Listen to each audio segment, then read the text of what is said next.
is Guardian Radio 96.9 FM, Nassau, Bahamas. The views and opinions of the hosts and guests are their own and do not necessarily reflect the position of the management and staff of Guardian Network.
Good morning and welcome to Guardian Radio 96.9 FM. You know my voice. It's Leyvon Miller. Thank you so much for having me with you. Thank you so much for being with me. I don't know what people do at 11 a.m., but whatever it is that you do, I'm happy that you do it and that you do it with me.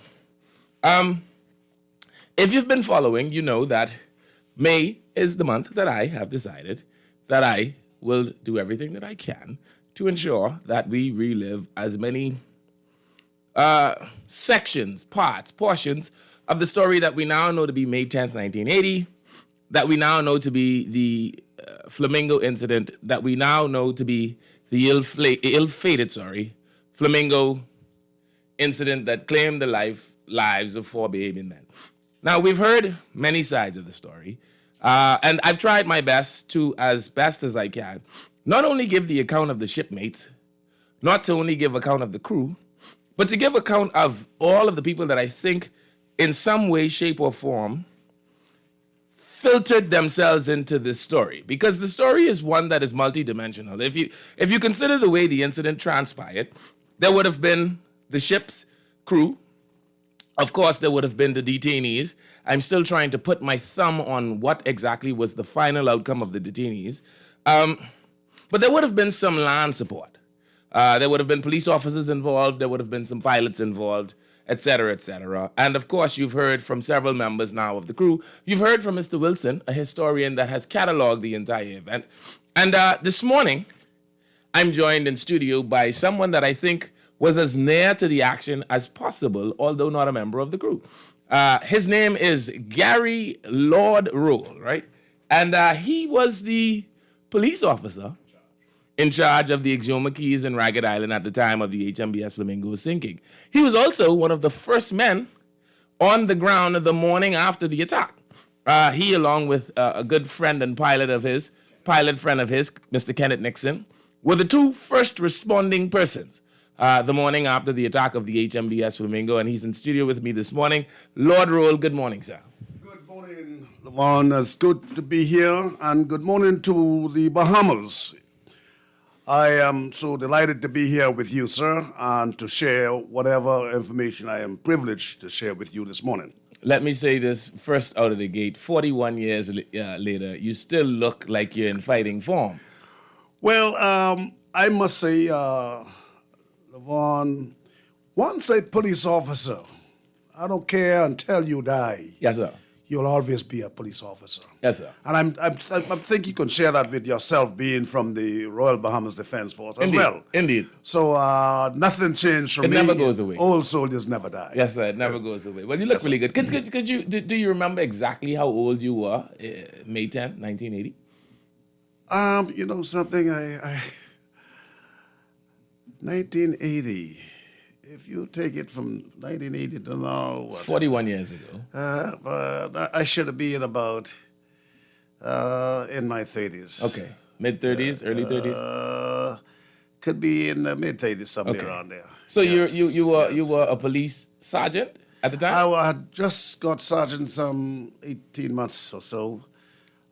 Just feeling my ranks well. I didn't even come to Nassau on a trip officially until that inflated day. But the fact remains is I was the officer in charge of Exumers, Keys, and Regular Island, where I would posted my men every 2 months, I think it was. Okay. They come from Nassau and being posted by myself to Regular Island.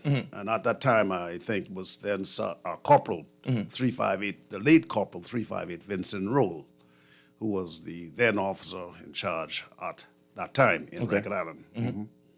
So you were in Exuma. I was stationed in my residence in Exuma in the marriage quarters that particular morning, May the 9th, 1980. Okay. And I could remember that blessed morning, Mother's morning. I left my wife in her bed and about 6:10 for some unknown reason, and I don't know what causes me to do that. I just got out of my bed, went across to the station, which is right across from the administration office where the police station still is, and I just had a feeling. I just turned my radio set. That's the Interpol radio in the island's police communication. I turned my radio set on, and lo and behold, as my radio started ringing out, Georgetown is Regular Island, Georgetown, Regular Island. Then for some reason I couldn't communicate with him right away. Then I heard when he called him to Governor's Harbor, this is Regular Island. They didn't respond. Harbor Cove, Marsh Harbor Cove, this is Regular Island. Then I kick in, I said, Regular Island, this is Georgetown. What is going on? Then Corporal Roll, he replied, the Flamingo was sunk by the Cubans and we are in trouble in the land. He said, everything is in chaos and we in trouble. And I quickly respond to him, got into my telephone contact. I called my duty officer at the control room, alert the commissioner then, Sir Rachel Thompson, who then alert the commandant of the defense force, which is, I think it was... William Swinley. Mr. Swinley. Yeah. Yes, he was the man in command then. And right away we put the connection together. And lo and behold, I jump in my vehicle, I ran down, drove to Steventon, to Ken Nixon, I light him, I grab him. He's the pilot. He's the pilot. I said, look, man, we got to get to Regular Island right away. Well, you know, Ken, I mean, easy. But nevertheless, he was very, very obedient because I had to read the right acronym. And I said, in the name of the Queen, you command, you must go. So you deputized him in the name of the Oh, Queen. yes, I had to deputize him, man. This was serious business. Okay. Well, lo and behold, he was able to respond, and I drove him with me to Georgetown. And I think it was the custom officer, Richie, short guy, just about 5-something, allowed one of my constable, 299, Vincent Hall. We airborne and proceed right away en route to Ragged Island. You get on the ground in Ragged Island. What's We the are move? not on the ground yet now. As we about to approach Ragged Island, lo and behold, when I see this helicopter put up to the side of us, I felt a little good. I said, boy, can we be straight now? But when I look on the side and see Republic of Cuba, man, I thought it was hell break loose. Oh, yeah? Yeah, man, Republican, these guys, man, they had those guns right in our eyes. From the air? From the air, and I looked right down in their fella's throat. What exactly were you flying? We were, I think, I don't know whether we was in an Aztec or, but I know it's a fixed wing. We be aware now. Okay. Could have been an Aztec or something in that area there. And man, let me tell you, when we landed, at the airport in Ragged Island, the tallest little tree on the airport there was like about 4 feet, 3 feet, something in that area. And as I drop out the flight, man, the only thing I could do was head to the side on the airstrip and start digging a hole to bury myself. Man, let me tell you, Leyvon, I was so, you talk about frightened. Frightened wasn't the word. Man, I didn't know where to put myself. And those guys who right over that where I was digging, and the tree lay down, and all they do is turn on my back and put my hand up and say, I surrender, I surrender, I surrender. Man, look here. It was no laughing moment, brother. Yeah. So the helicopter is over you. Yeah, hover right, man, right, less than, must be less than 10 feet over us, man. And you get out of the Aztec. Man, I get out that and try to Aztec, take cover. Yes, and as a result of that, one of my young Constable Hall, then I had must have been one of these old, I don't think it was a 16 millimeter. It's one of those whatever type shotgun there. I said, man, get that thing away and you talk about your gun. I say, gun, you see what over us? So we assembled ourselves together and someone from the inner land came and collected us in a pickup truck. In the pickup truck. Do And you remember that person? We all, I think it was, I don't know if it was Percy Wilson or who, but it was someone from Ragged Island. There's only one truck now. There's only one truck on the mainland. On the whole of Ragged Island. Yes, and that was in charge of the local person there. And they drove us into the mainland of Duncantown, Ragged Island. And whilst we being on the back of the truck being driven into town, those fellows in a helicopter, they follow us and guide us straight until we got into the main Ragged Island. Hovering over you. Yes, sir. I mean, and you talk about Judgment Day. Well, I don't know what Judgment Day was before then, but that was Judgment Day. And my brother, for me to go through that again, I don't know if I'll ever be the same person again. So help me understand. I want the people that are following us on radio to kind of see if they can picture it. You land at the airstrip in Ragged Island. Ragged Island. The helicopter is hovering. Right Before you land, the helicopter pulls up beside They you. were still there as we landed. They just hovered right over us until we came out of our aircraft. Right.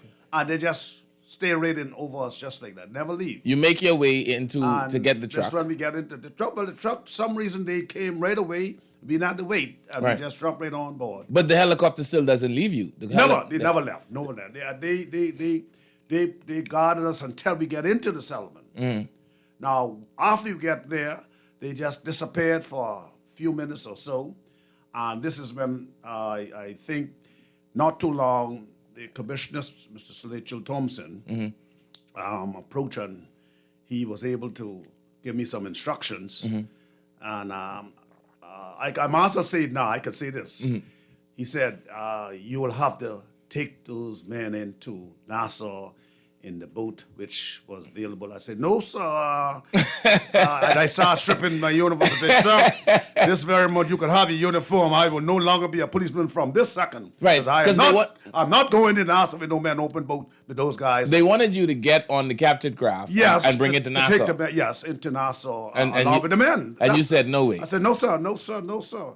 But at this stage, and then I think we arranged for, I think it was Harry Roll along with the guy from the charter section for the DC3. I think it was, is it a Pender? I don't know how to make his name. I think Turnquist.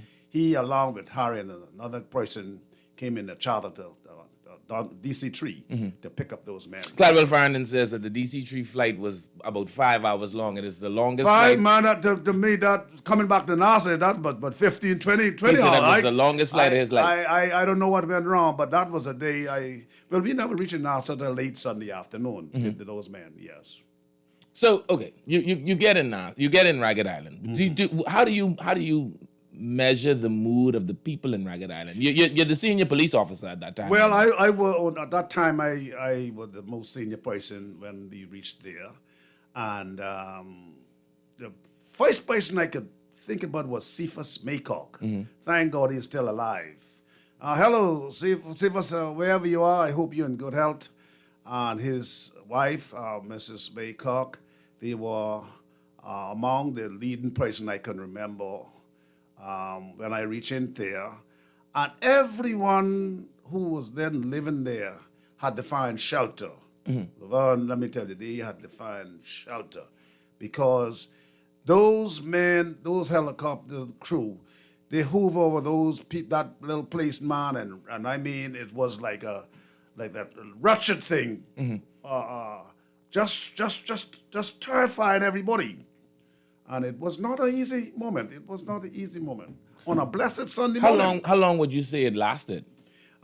In my opinion, it about I would say about an hour and 45 minutes to 2 hours. Of the helicopters. Up there, yes. So were you there when the U.S. Fighter jets? Biblically, yes. When the U.S. came, they just zooped out on the airstrip, going back up and did one or two over. And at that time, I can recognize it was not Cubans; it was the Americans. And right shortly after that, the Cubans disappeared, and I never see them come back. They didn't come back. No. What was it like when you heard? I mean, we know that you said you had no desire to get in an open vessel and try to make the voyage from Ragged Island to New Providence. But what was it like when you realized that you had to get back in the air and head to Nassau via plane? Well, the good feeling was when the U.S. did that hoover over. I felt comfortable that the Cubans, whoever they are, they realized now that we had some help then. So whatever aircraft, different from a boat, I'm not fooling a boat now. Whatever aircraft we take off in, I felt very comfortable that we will be able to get to Nassau. You flew directly to Nassau? We came straight to Nassau. We didn't stop into Georgetown or we came from Ragged Island straight into Nassau. Do you remember the mood on who was in the plane with you on the return flight? The return flight there were, I try to remember if the Commissioner of Police, Mr. Thompson, was with us then or, no, he was not on that flight. Along with the crew from the Cubans descent, it was, I believe, Commander Amos Roll was along with me, along with a few others of his men, along with the Cubans, and my, I think the custom officer Richie was there with me, Richie Richardson, Constable Hall, 299 Hall. I try to remember because the DC-3 could have taken a whole lot of people, much more than the remains will be able to bring back.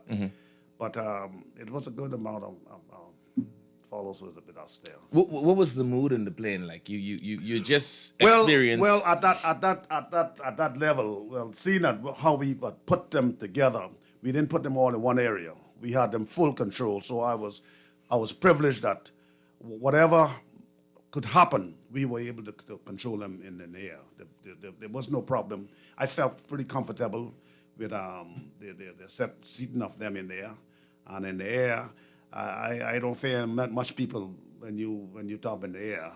Once I know the pilot, I'm in good hands, and Brother Turnquist and Harry Rowe, now I know they were good, eligible pilots. I feel comfortable with them, and those men from the Cuban, I know we had them under control. Did the Cuban men look shaken any at all? Did they? Well, I mean, because this was a lot of firepower to have witnessed, whether you were, on the Defense Force side or on the Cuban side, to witness it all, to witness the Flamingo go down, to witness the air-to-surface missiles, to witness the machine gun fire. Did the Cubans look rattled any at all? Those men were very calm.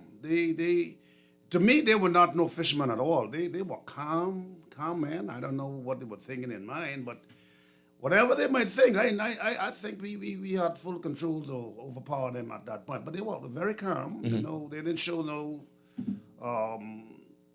terrorist feelings and no way of making us uncomfortable or feel on the boat there. I mean the aircraft. And that's make me feel more comfortable in the air. I know we had full command, and control of whatever happens up there if they try the thing. So we will. Now, Ragged Island got in contact with you as the officer in charge of exhumer. Who made contact with Nassau? Was it because we can't seem to draw a clear line between when did communication with Nassau actually happen? The entire sinking of the Flamingo had happened. There had been not a single piece of communication with Nassau. Ragged Island gets in contact with exhumer. Do you know when the contact is made with Nassau? Well, from my point of view, and that always had me a little disturbed, because when Corporal Roll in Ragged Island and I got the first communication, my next step was I got all of the duty officer in control room, and I let them what was going on. Now, whether they had previous information, knowledge what's going on in Ragged Island, I wouldn't know. I couldn't, because, this is a long time. But from my recollection, the moment I got the information, I fed it into my duty officer, and I informed them that the commissioner must be informed right away. And I think everything put in motion at that spur moment. And now, I didn't say to you when we reached in Ragged Island, but my main concern was where were Commander Amos Roll. Do you remember where he was? Yes, I found him in an abundant commissioner's residence with a gash on his right leg, but almost about 16 inches laceration in his right leg, bleeding straight down his leg, along with the captured Cubans in his possession and a few of his other men.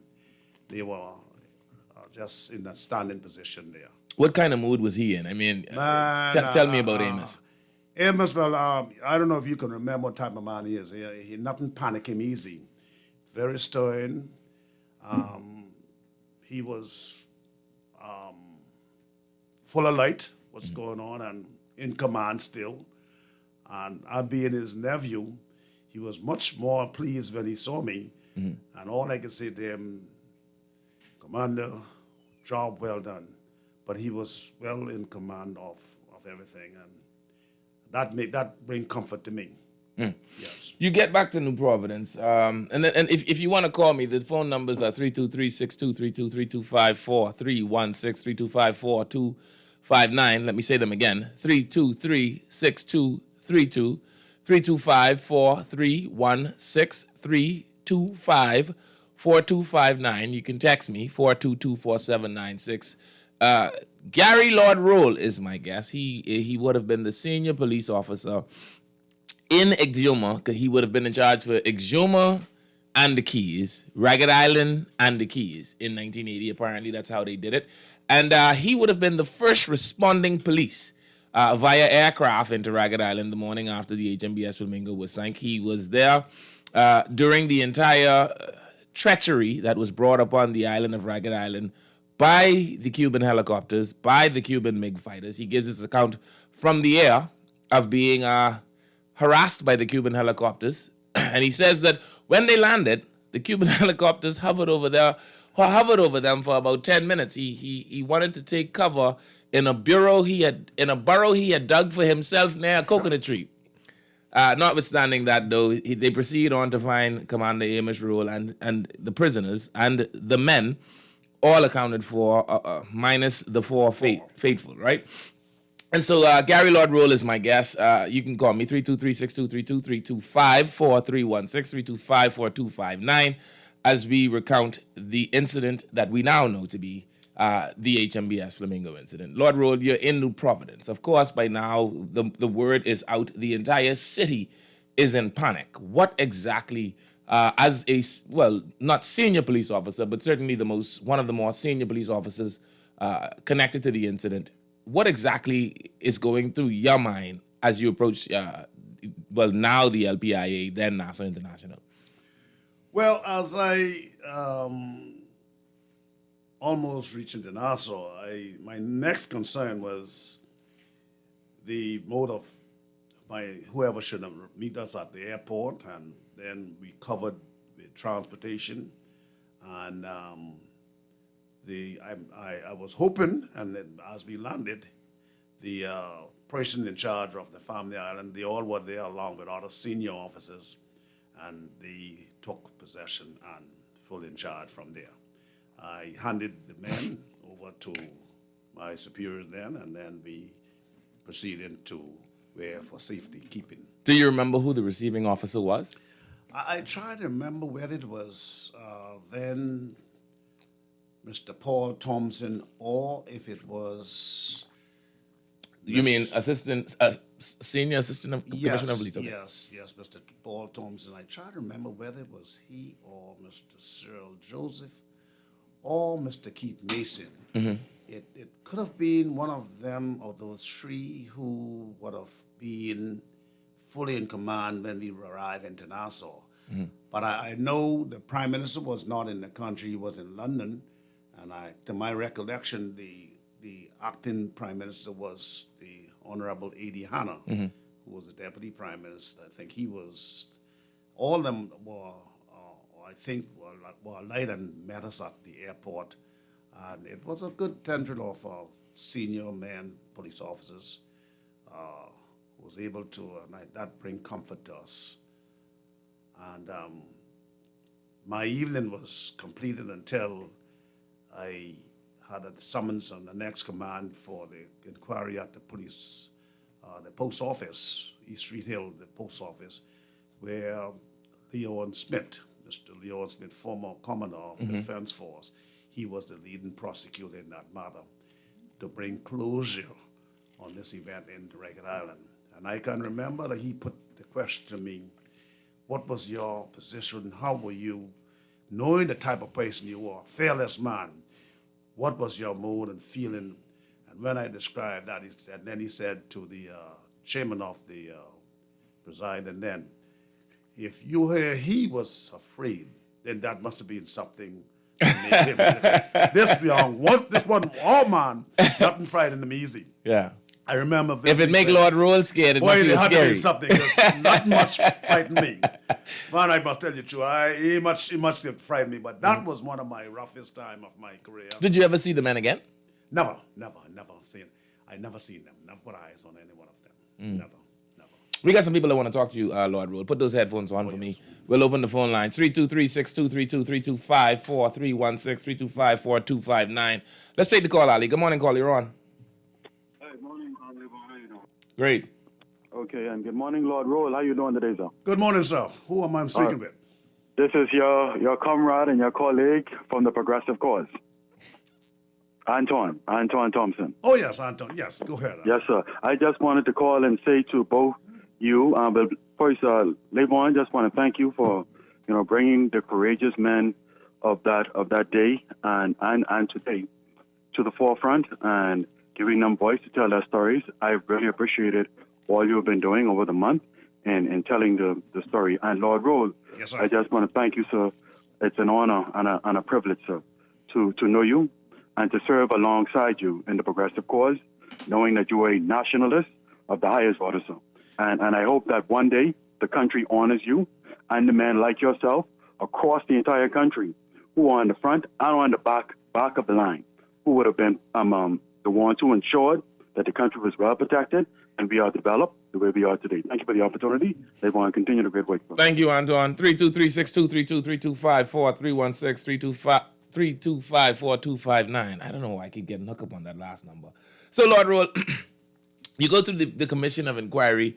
Do you return back to Exuma, or do you stay in New Providence from that point? Oh, no. My assignment remains there until after, I think I got promoted.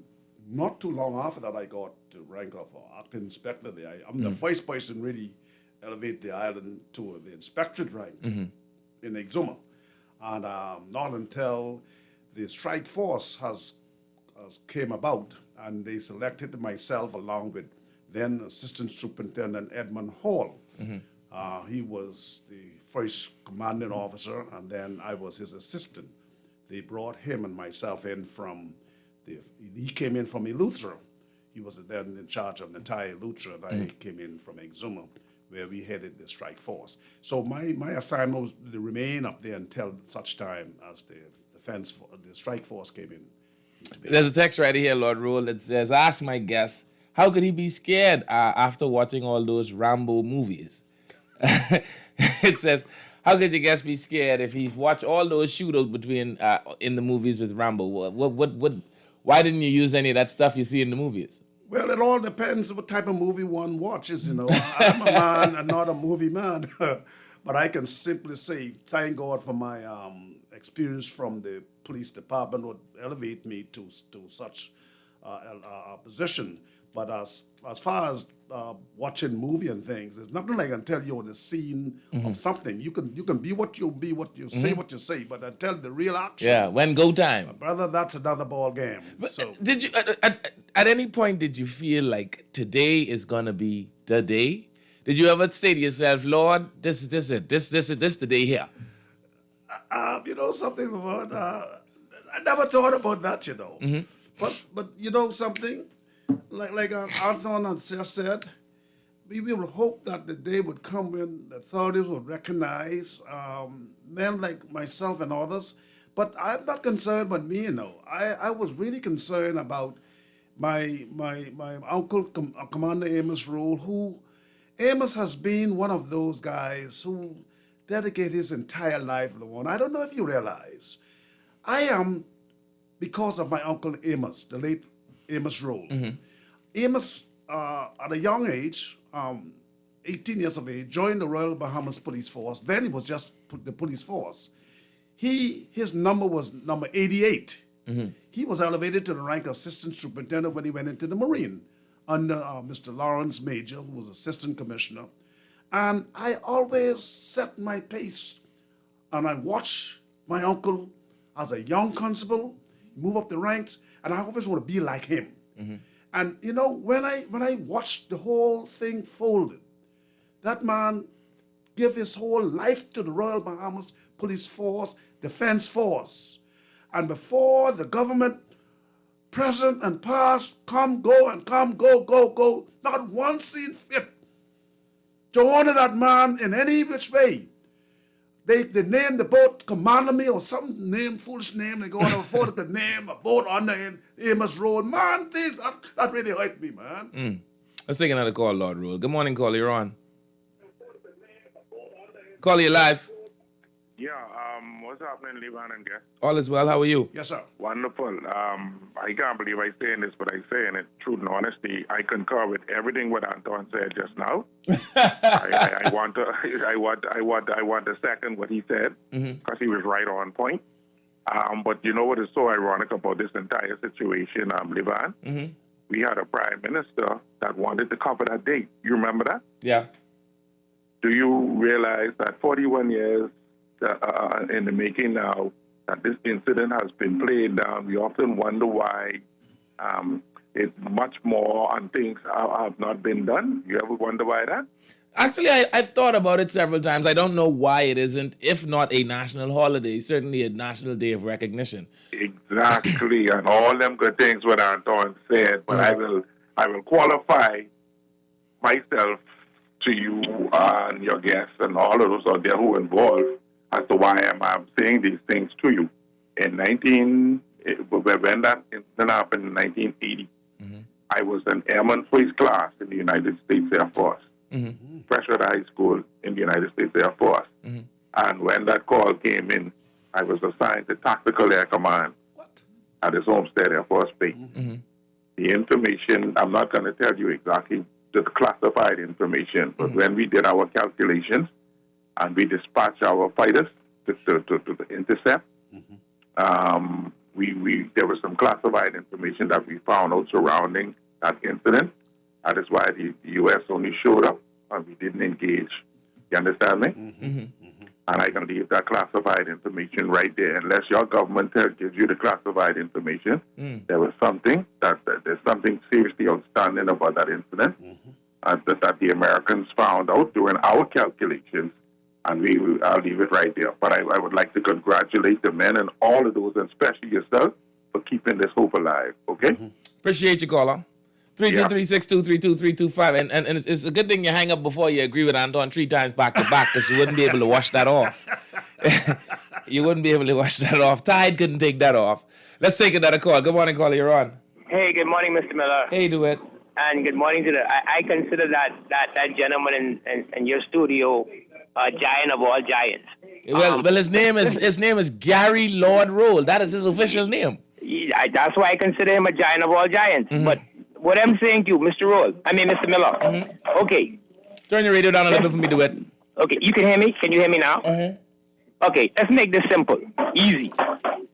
You have Coral Harbor, right? And Coral Harbor has streets, right? Don't you think? And they're talking about educating the younger people. You name those streets after, in particular, those four fallen soldiers from the defense force. You name streets after them, corners. That when your son, who's a little child now, that when he grows up and he drives down Coral Harbor, Daddy, why that street named that? That name's after I think that was Leonard Williams. That was one of the fallen soldiers who were killed in the boating incident. They simple things. They simple things. You name the streets after someone who did good for the Bahamas of running. You have Tony Williams down the highway. You don't hear nothing about Leonard Williams or the rest of those Edward Williams who lost their lives. Edward Williams is his name to it. Edward, you don't hear nothing about them. You don't hear nothing about. The only time you hear about these gentlemen is when this time of comes around, like celebrating the 1 year, like a year. Come on, man. They fallen soldiers. You can't. They're people who risk their lives. That me and you can have life today. That you can sit in the studio and you can have a voice, right? They put their life on the line for us. So why can't the government or the powers that be? Because people like to be political, but I'm talking about the powers that be, whether it's past, present, or future. Give those gentlemen their you ain't give them the roses while they're living. Well, give them the roses now that it can continue to be like a legacy. There are I think it is 10 of them that are still alive, and you spot on to it. But I will say this, and this is in politics. This is why we have to be cautious, right? Not to be slack. Concerning these things, because I do not believe that it was good taste or good judgment to have an election day on the same day as the May 10th. Right, because Mr. Rose, in reality of it, right, I think that too much of persons in this country, especially in the public service and the military force, these people, I know a gentleman who was a superintendent, and this man been shot. He's been through all kind of things, and Miami. If you look at him right now, look like mentally something ain't right. It's like you take these people who serve this country to the best of their abilities, who risk their lives, who leave their family home to go on a boat or to go out on the streets to risk their lives, and you just take them and throw them underneath the bus and don't care. Only when 1 year. To remember the defense force or remember what happened on the police force, you decide to give these people their accolades now. Come on, man, this should be a continued. You should have streets that on Bay Street named after these people because they are soldiers. They contributed. And then you're taking these medals. That's what is getting me mad in this country. You're taking these medals and giving these people these medals of honors who ain't never even walked through certain corners. Who ain't never know what it is to serve a country, but because of who they is, you just give it to them. And the person who risking their life, you take them and throw them underneath the bus. Yeah. Have a good day, Mr. Appreciate it, DeWitt. Thank you very much. 323-623-2324, 316-325-4259. Let's take another one, Lord Roll. Good morning, caller. You're on. Caller not there. Next line. Good morning, caller. You're on. Hello. Hey, what's up? Aaron Cole. Leyvon. Hey, what's up? Aaron Cole, good day to you and Lord Roll.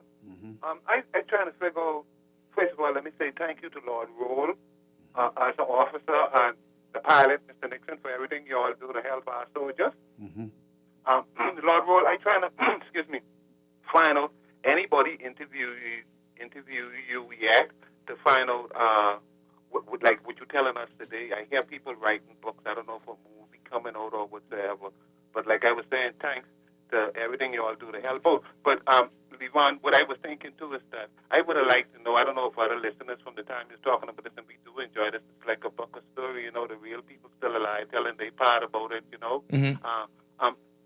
names of those, those prisoners or persons who was caught, I I wonder how close they was to the leadership of Castro and stuff. Why they carry on like that? I mean, and if they people was doing something wrong, fishing and stuff like that.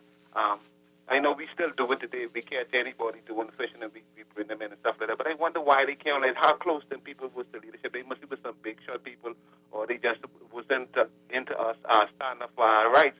But Leyvon, I just wanted to find out from Lord Roll. He says he's the former police officer. Lord Roll, one time I've been to Exoma for one day, Ricardo or something like that. But when I was leaving back, I stopped at one place, the restaurant, and one gentleman named Lord Roll was talking to me. Give me a piece of potato bread and stuff like that. I think he was baking and stuff like that. I'm a blind person. I call myself the pauper. I don't know if that's you. That was me. That was me, All sir. right. That was and me. I share in your voice, man. Thank God for life, man. Keep up the good work, my brother. And thanks for everything you all did to help our soldiers. Keep up the good work, Leyvon. Appreciate it, Papa. Go ahead, Lord Roll. Yeah, Papa, I appreciate it. I hear you this morning. No one never seen fit to interview me. They don't even care to know what was going on. I got injured in 1980 to 24th of June with a radar in my hand. I'm the one who implemented the radar spot gun in this country, along with 700 wells, then move up to inspector. We were the two who implemented the radar.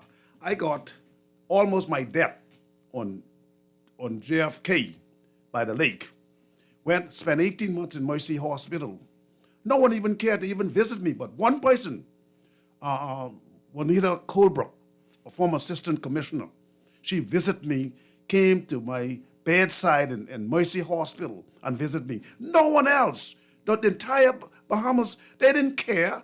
And this is way before, after the incident in Rikers Island. Went and give evidence for 2.5 weeks. I'm happy Mr. Leon Smith's still alive. Who prosecuted that mother? Or not even, no, he was then the whatever in that area, he was presented the mother to the president. And whether you believe it or not, no one. Kent Nixon still alive. Hall, Constable 299 Hall, still alive. Sorry, Vince Roll, 2358 is dead. But no one seems to try to even attempt to interview us. But my main concern was those 4 men who lose their life, Amos, the commander, who were able to make sure their men get to Nassau safe, along with the prisoners they apprehended. This man going in his grave. I buried him myself. I buried Amos on the 15th day of March, 2019. And his life, he's in the ground now in Eastern Cemetery, and no one even attempt to honor him. But thank God his grandnephew, the Reverend Dr. Glendon E. Roll, the senior pastor, the pastor of Zion Yamakro. I hope to Christ that the good Lord put in his vision to dedicate something in that church in honor of this great man who we talking about, Amos Roll, retired senior commander, the late Amos Cephas Roll. Lord Roll, we got to take a break. That's my music. Thank you. We go into a break. Don't move. I've got with me, can I call you His Eminence? Oh, yes. His Eminence. Gary Vincent, Lord Roll. Gary Vincent, Lord Roll Roll in studio with me. We recall the event that we now know to be the HMBS Philadelphia. We'll be back after the break.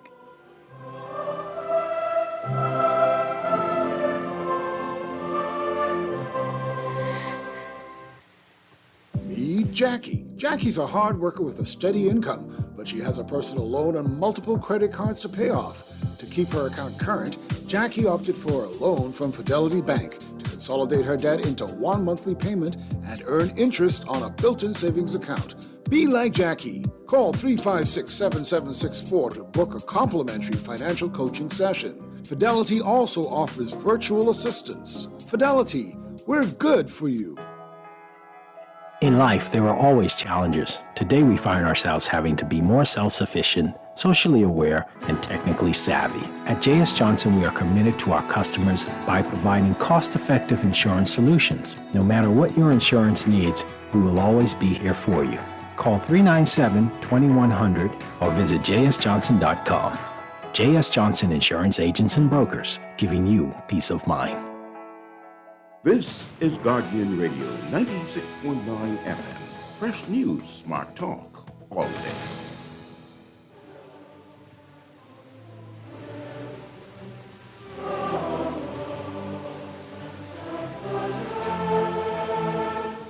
Text right here says the RBPF will never see another man like Gary Roll. This is coming from his sons. Good day, Leyvon. Bahamians don't appreciate their history or know it. Compare Bahamians to Americans or Jamaicans. Only people who are important in this country are preachers and politicians. Commander Amos Roll is a forgotten man in this country, and that's sad. Mr. Miller, you cannot have courage without fear. Hats off to these men. It's because of men like these that we enjoy much freedoms today. Text right here says, I now see why the Chinese gave us those weapons. We need more. Great show, sir. Thank you for not dropping this story. It must be told. Thank you very much. And I'm trying to do all that I can. I mean, I know for the people that don't particularly understand the language, don't understand the lingo, it may be lengthy, it may be kind of difficult to sift through it, but, you know, men died. Men fought, they died, and I think the story must be told. Let's take some more of these calls, Lord Roll. Good morning, caller. You're on. Caller, you there? Hello. Hey, caller. I'm calling in. You're live. To speak to Mr. Miller. You're live. Okay. Yes, I just heard Mr. Roll on the radio, Mr. Gary Roll. Mm-hmm. This is Mr. Nixon's daughter. I am calling to commend Mr. Roll because, like I said, every Mother's Day I remember from a child, my mommy telling me how Mr. Roll came and got my father out of bed to go to Ragged Island. 6:30 in the morning, he says. So, yes, sir. Mm-hmm. Yes, sir. I'm Kenneth's daughter, and I want to commend them because, like I said, their side of the story has never been told. They would never commend it. It's always the remembrance of the 4 officers that lost their lives. Mm-hmm. But what about the gentlemen, the men that went into Ragged Island that risked their life, that almost lost their life, that knows the truth, that nobody hears their side? And so you say were you alive during this incident? I was 6 years old, sir. 6 years old. Okay, all right. So you would have lost your daddy as a very young child had the story gone otherwise. Yes, sir. And like I said, to this day, that's how we knew because my mommy told us, and that's how I get to ask my dad about it. When they were talking about the singular, she said, when I said, Mr. Roll came and got my father out of his bed. My Uncle Harry told my father he ain't going into Ragged Island. It was Mr. Roll and my father that went into Ragged Island. And deputized him in the name of the Queen, I hear. Yes. Like I said, no commendation, no recognition. Nothing. I spoke And to your these men are still alive. I spoke and to your nobody father has on the heard weekend. their side or heard actually what happened and how their lives were at risk while not only the Defense Force officers, while the MiGs flew over Ragged Island. I spoke to your father over the weekend. I'll let you go shortly, but I spoke to your dad over the weekend. He tells me a very now funny side of the story. He says, you know, the Cubans got out of the helicopter, and so Celestial gave him instructions to fly over Ragged Island to see where the Cubans had gone. He says he gets up to about 200 feet in the air, and then the Cuban MiG flies up beside him and beckons to him to go back on the ground. He says, well, usually coming out of Ragged Island, you would make a left turn to get back to the runway. Well, your father accounts that he flipped the plane over and landed up almost upside down trying to put it back on the ground. I thought that was quite humorous. But I did speak to him, and he's in good spirits. They were about to shoot him out there. That's right. Yeah. Take him out there. But he's in good spirits. I'm trying to see if I can get his account on record as well. Thank you so much for calling. All right, sir. All right, let's take another call. Good morning, caller. You're on. Caller, you there? Yes, Brother Miller. Hello. Hey, Mr. Munnings, how are you? Yes, my brother. Very well, thank you. I'm just calling to commend you once again for a great job and to recognize the contributions by Brother Roll and others like him who were on the other side and Ragged Island and other islands that were involved. See, the story has to be told. Yesterday, Canon Sebastian Campbell, chairman of the National Heroes Committee, held a service in honor of the 4 heroes that were lost and the other 15 men who was on the crew on the boat at the time, in recognition of their contributions. You know, and Brother Miller, I didn't see one official government representative there. Not one, not a single one. So we cry shame because we do not pay attention to the important things that will help us to develop as a people with pride and dignity. We are calling, when I say we, the National Heroes Committee is calling for, as you said, a day of recognition at the very least, or a day of commemoration in honor of the incident, the Flamingo incident. And further, we are now calling, and we will be recommending that these 4 men be recognized as national heroes in the upcoming national awards. And I thank you once again for keeping the story alive. This must continue, and we as a people must have the dignity and the pride to lift up our heroes. We need to record this incident in some kind of official documentary and or a movie of some sort, so that our children and grandchildren and great-grandchildren would know that these 4 men fought violent, very, very, with much dignity and defended our people. And so, we just can't say enough. We have to continue to lift up our heroes in this country. Thank you very much, Mr. Munnings. Text right here says, a late good morning, Brother Miller. Our beloved Lord Rule of the Isles of Exuma, please read my text. I'm doing it. I strongly believe the ill-fated day of the Flamingo incident is continuously downplayed year after year for decades by successive administrations because perhaps on a national scale or on an international scale, collectively the Bahamian government or administrations are ashamed or embarrassed about the ill-fated Flamingo incident. I mean, there are many things to speculate. We don't get into that. I would just particularly like to honor the sacrifice. And I'd like to go one up on you, Mr. Munnings. There are the dead, sure. But there are among us the living. Let us ensure that we honor. It was an 18-man crew. I think 10 of them are still alive. And even people like yourself, Lord Rule, were very integral in the Flamingo incidents. I see the phone lines are lighting up. I won't have enough time. Lord Rule, we've got 2 minutes left before the show is ended. What are your final words? Something I regret this cut so short. But my final word in this is, I would hope the time will come when successive government would put aside their political views and give the countrymen what they deserve. When we put in these positions, we didn't come to be political minded. We come to serve our country. And I would go off this radio saying, Commander Amos Roll doing his service for a real certified person from the government came to his service.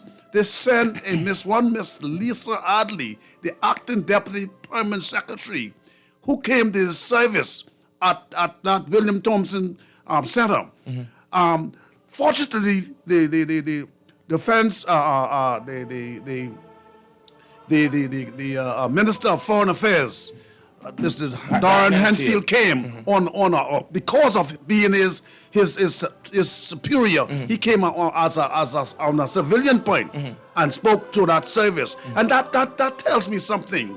We have to understand that men who put their lives out there for this country, it ain't about but us. It's but we serving our country, and I would only hope that one day they look at this in a different light. Thank you so much, Lord Rule. Gary Lord Rule, I've got to have him back. He's a wonderful time, I tell you. Anyway, that's my time. You hear the music. I'm Leyvon Miller. This is Guardian Radio 96.9 FM, the station for fresh news and smart talk. Don't move. The news, it's now.